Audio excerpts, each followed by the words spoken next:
my question is, what is your mantra? What is your philosophy about delivering value to customers?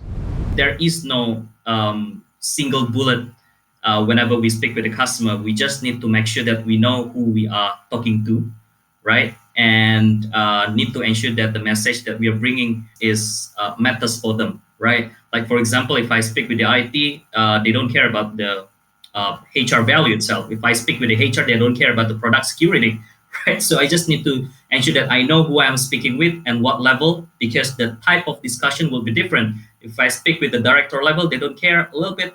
They don't care much about the what's happening on the ground.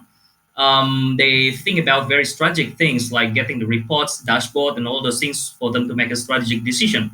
But if I speak with the person on the ground, I can get all the pains on what's happening, right? But maybe people up there don't care about it. But if you would like to know the real challenges of the customer, speak with the people on the ground or the manager level, because they are the one that day-to-day basis are feeling the pain, right?